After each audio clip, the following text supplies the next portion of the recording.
अकबर और बीरबल की कहानी। बादशाह का सपना। एक चतुर और बुद्धि के सही इस्तेमाल करने के लिए बीरबल के किस्से खूब मशहूर हैं। बादशाह अकबर के ऊपर कई मुसीबतें आई और बीरबल हमेशा चुटकियों में सुलझा देते थे। सिर्फ असल ज़िंदगी की परेशानी ही नहीं बल्कि बादशाह के सपनों की गुत्थियों को भी जवाब भी बीरबल के पास होता था। ऐसा एक ही किस्सा है कि बादशाह के अजीब सपने आए, आपको सुनाते हैं इस कहानी में।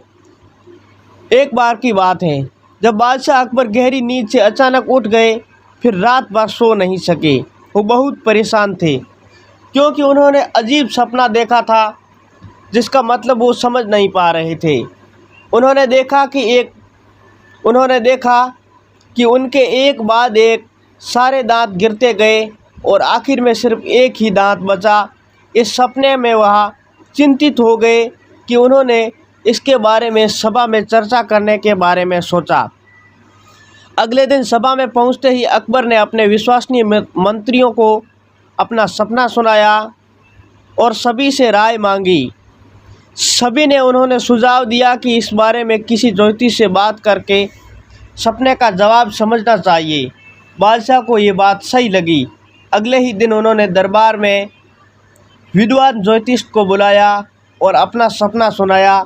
इसके बाद सभी ज्योतिष ने आपस में विचार विमर्श किया और फिर उन्होंने बादशाह से कहा, जहाँ बना, इस सपने का एक ही मतलब निकलता है कि आपके सभी रिश्तेदार आपसे पहले ही मर जाएंगे।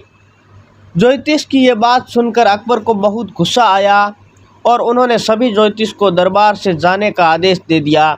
उन सभी के जाने के बाद बादशाह अकबर ने बीरबल को बुलाया और कहा, बीरबल, तुम्हारे अनुसार हमारे सपने का मतलब क्या होगा?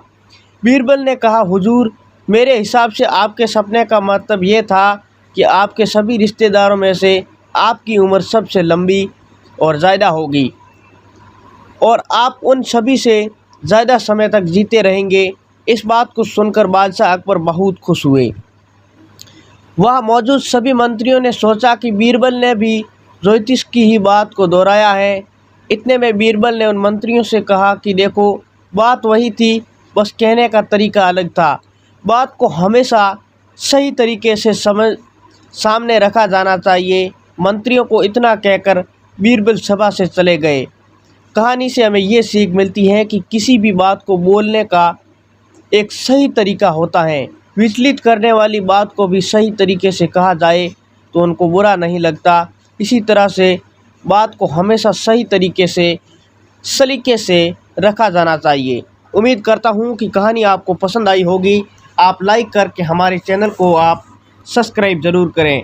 हम उम्मीद करते हैं कि आप हमारे इस चैनल से लगातार जुड़े रहेंगे ताकि आप हमारे वीडियोज़ को देख सकें। धन्यवाद।